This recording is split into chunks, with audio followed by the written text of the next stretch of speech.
Hey guys, Maggie, and today I want to talk about Christmas in Malta. So, Malta is a European country between Sicily and the northern African coast. Just to give you a reference to where it is on the map. I do not speak Maltese. Just gonna say that straight up. So I'm not gonna try and say Happy Merry Christmas like I did in some of the other ones. But I hope you guys still enjoy this, because it should be kind of interesting with this. But Christmas is very important to the people of Malta and its sister island of Gozo. The people on Malta are Catholics and go to a midnight mass service. Usually the churches are full of people. The churches are decorated with lights and nativity cribs built by the churchgoers. The cribs are decorated with figurines called pastori, representing figures like the shepherds and angels. Today, some of the cribs are mechanical and the figures in them move. The figure of the baby Jesus is put in the main altar at midnight on Christmas night. At Epiphany, it is traditional to keep the three figures of the Magi in the crib. There is a group on Malta called the Friends of the Crib who help to keep the Maltese crib tradition alive. For those who do not know, the Magi are the three wise men, with the bearing three gifts. So, cribs were first introduced to Malta from Italy by rich noblemen. They are not popular at first, and most were burnt. The first true Maltese crib is believed to have been made in Malta in 1617 and was displayed in the Dominican Friars Church at Rabat and St. Peter's Monastery in Medina. There is a crib dating back to 1670. This is treasured and looked after by the Benedictine nuns who live in the monastery. Okay, continuing. At about the same time, another Maltese man made a crib with moving parts powered by water. As the cribs became more popular, they also became more Maltese, with people replacing Italian-looking buildings and trades people with local ones. Flour windmills were and are still popular buildings to feature in a crib scene. The first imported Italian pastori were very expensive, and most people could not afford them. So people started making their own pastories from roof clay and plaster. Some of these figures still exist today.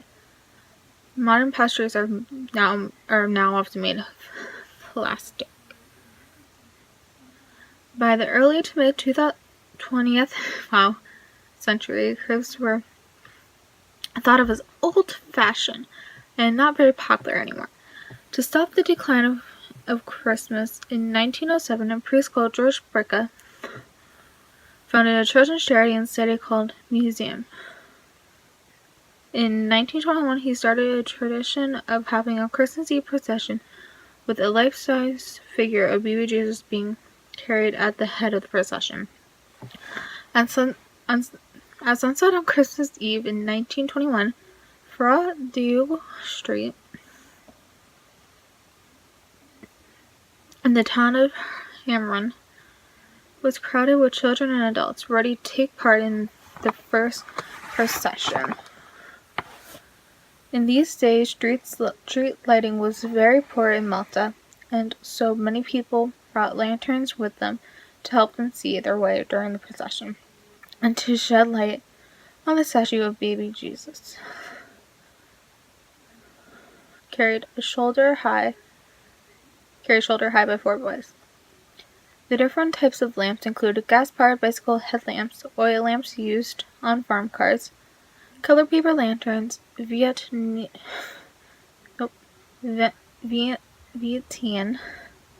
lights, palm fronds, and olive branches.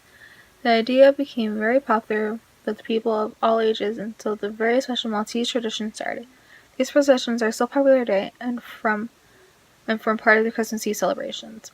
In 1986, the Friends of the Crib Society was formed, and now they have over 500 members. Every year in the weeks running up to Christmas, the Friends put on an exhibition of about 100 cribs of all shapes and sizes. Maltese houses are often also decorated with cribs, which are small plastic or clay figures representing the shepherds and the angels, same as before. Large figures of baby Jesus are sometimes put behind windows or in balconies and lit at night. Houses are also decorated with Christmas wreath, candles, and all sorts of other decorations. Every household also has a Christmas tree decorated with light bulbs, tinsel, and Christmas decorations.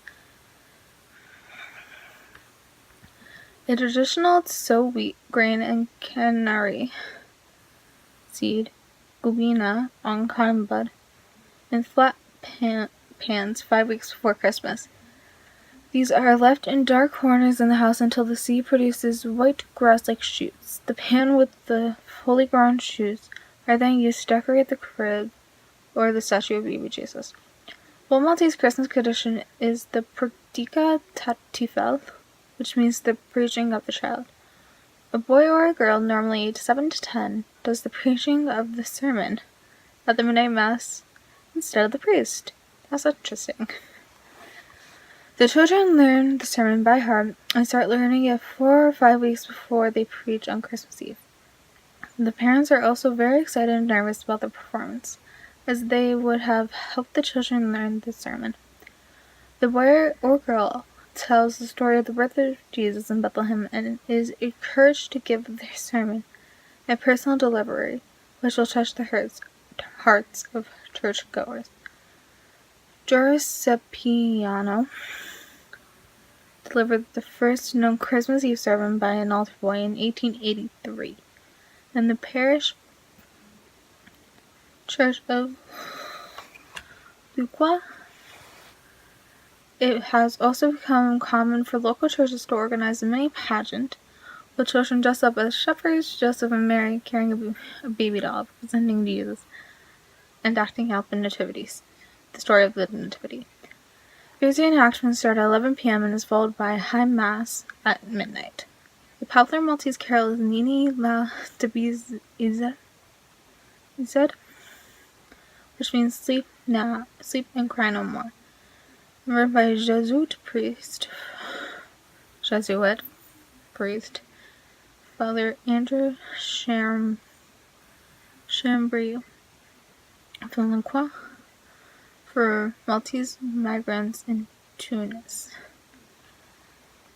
There is a village in Malta called Sigui, dedicated to Saint Nicholas, who is also known as San Nicola of Bari in Italy, and its feast is celebrated on the last Sunday of June.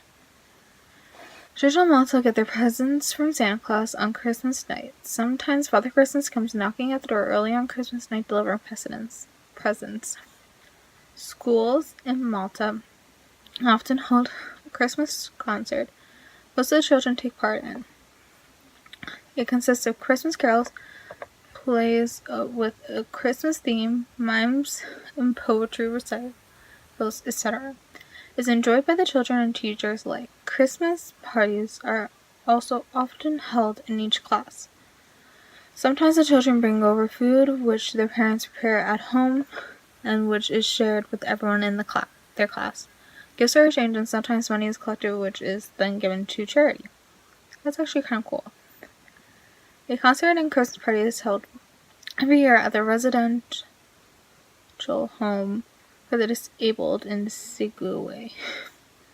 The residents take part in Christmas plays and carol singing, helped by the people who work in the home, including nuns. The home is decorated and the atmosphere is great. The chapel is decorated with beautiful cribs with baby Jesus. On Christmas Eve, a procession with baby Jesus is held in the midnight mass. and then midnight mass. Relatives of residents also participate in the Christmas celebration. Special food is prepared and the atmosphere is very happy. Voluntary organizations also organize carol singing evenings in old people's homes and hospitals, helping to cheer up the elderly and sick with the spirit of Christmas. Under the patronage of the President of Malta, the Community Trust Fund sets up a tent in Freedom Square in the town of Vieta, where volunteers help raise donations of cash. The donations are then distributed to charity organizations such as orphanage and other charities, which often rely on donations to continue their work in the community. Maltese people have a wide range of food at Christmas. Traditionally, the Maltese housewives kept the fattest capon rooster, Hassie, especially for Christmas lunch, which was roasted at a local bakery in a casserole full of potatoes and vegetables. The traditional dessert served at Christmas was the treacle ring, and to finish off, a hot chestnut and coca soup, which was and is served as a cozy nightcap during the cold summer days in Malta. The traditional Maltese menu has made its way for Christmas turkey, Christmas cakes, Christmas pudding, and mince pies, all inherited during 164 years of British rule, which was 1800 to 1964 in Malta. Italian panettone has also become a Christmas favorite. So Malta seems to be like a mash of different cultures, which is actually really cool. But anyway, that's all I really have for it. I hope you guys enjoyed. Love you. See ya. Bye.